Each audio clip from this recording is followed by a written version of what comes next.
ముందు కారులో దొంగలు, వెనక జీపులో పోలీసులు. దాదాపు అరగంట సేపు చేజింగ్. దొంగల ముఠాని అడ్డుకోబోయిన పోలీసులపై నుంచే కారులో దూసుకు వెళ్లారు. త్రుటిలో తప్పించుకున్న పోలీసులు ఓపెన్ ఫైర్ చేశారు. ఇదేదో యాక్షన్ సినిమాలోని ఫైటింగ్ సీన్ కాదు, ఏపీలోనే, అది కూడా సీఎం చంద్రబాబు ప్రాతినిధ్యం వహిస్తున్న కుప్పంలో జరిగిన రియల్ స్టోరీ. చిత్తూరు జిల్లా కుప్పం నియోజకవర్గంలో హర్యానా, రాజస్థాన్లకు చెందిన గ్యాంగ్స్టర్ ముఠా హల్చల్ చేస్తోంది. కుప్పం మున్సిపాలిటీ పరిధిలోని తంబిగానిపల్లి చెక్పోస్ట్ వద్ద సరిహద్దు దాటేందుకు ప్రయత్నించారు గ్యాంగ్స్టర్స్. విషయం తెలుసుకున్న పోలీసులు వాహన తనిఖీలు చేపట్టారు. దీంతో ఒక్కసారిగా గ్యాంగ్స్టర్లు పోలీసులపైనే కాల్పులు చేశారు.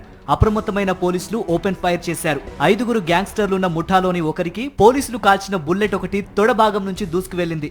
దీంతో స్కార్పియోతో పోలీసులను తొక్కించే ప్రయత్నం చేసి అక్కడి నుంచి పరారయ్యారు గ్యాంగ్స్టర్లు. గాయపడిన ముఠా సభ్యుని తీసుకుని గ్యాంగ్స్టర్లు ఎక్కువ దూరం పోరన్న ఉద్దేశంతో పోలీసులు పరిసర ప్రాంతాలను జల్లెడపడుతున్నారు.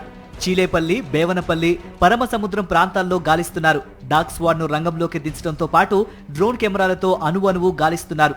ప్రధానంగా ఆర్ఎంపీ క్లినిక్స్ లో హిందీ మాట్లాడుతూ బుల్లెట్ గాయంతో చికిత్స పొందుతున్న వారుంటే తక్షణమే సమాచారం ఇవ్వాలంటూ వీఆర్ఓ, వీఆర్ఏలకు సూచించారు పోలీసులు. ఎవడో ఒకడు ఇక్కడ గాయాల పాలయ్యాడు, వాడి తొడలో బాగా బుల్లెట్ ఇంజురీ అయింది, రక్తం ఎక్కువపోయింది, వాడు హిందీ మాట్లాడుతున్నాడు. అటువంటి కేసెస్ ఏమైనా మీ దృష్టికి వస్తే కనుక దయచేసి you inform either police or me directly. All tahsildars kindly inform all our VROs and VRAs. Kindly pass this message and let them listen this message. Okay? కుప్పంని జల్లెడపడుతున్న పోలీసులు కుప్పం రైల్వే స్టేషన్లో రైలు ఎక్కుతున్న హర్యానా గ్యాంగ్స్టర్ ముఠాకు చెందిన ఒక సభ్యుని అరెస్టు చేశారు.